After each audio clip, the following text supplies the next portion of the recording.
What's up, guys? Joe Munoz. Happy weekend. Hope you're doing well. Just want to share a couple thoughts here on the ATP CTP, acquiring an FAA ATP, how you can go about doing it, and how it can play a role in your success with this. As you may well know, the ATP CTP course is a required course in order for you to acquire an FAA ATP license.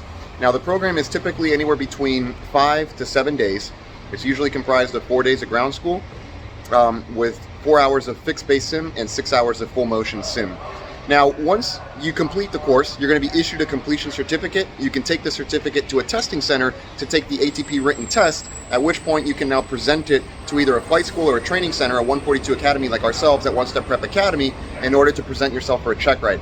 Now, what I want you to know is that, because we've gotten several calls about this, when you get this certificate, you can't simply rent a sim, take a check ride, and acquire an FAA ATP.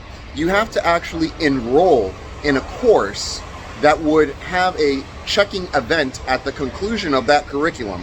So it could be an initial course for a 7.3 or 320 or any type rating, an initial program. It could be a prior experience program, meaning you've been flying that airplane before on a foreign license.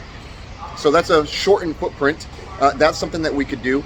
But either one of those will require your enrollment in it, completion of the curriculum, and finally a check ride at the end. You cannot simply skip to the check ride at the end. Now, of course, that raises a question of how can I just take a check ride? Well, if you're trying to do it in a sim, you won't be able to. If you want to go to a flight school, maybe a Part 61 or 141 school, and rent a Seminole or a Duchess or a Light Twin or something and do a check ride there, that's a separate program that you would likely be able to do. It'll be a little bit more cost effective for you, a little bit faster perhaps, but unfortunately you don't get the benefit of acquiring a type rating for just a little bit more time, money, effort, and resource and investment. Overall, you'll be able to get not only the FAA ATP, but the type rating as well. So if you want to do the ATP CTP program, please reach out to us. If you want to combine it, which is the best bang for your buck, so to speak, it would be to enroll in the ATP CTP plus a 7.3 initial program, which we could certainly do for you. Or if you've been flying the 7.3 already and you want to do a 737 prior experience program, we'd love to help you with that as well. All right. Basically, on the initial program, you're looking at 6 days of ground school, 2 days of systems integration training in a touchscreen trainer, followed by 7 full motion sims, 6 of which are training, 7 is a loft, and then you do a check ride. Also, of course, you have an oral in there. And the prior experience is a bit shorter footprint.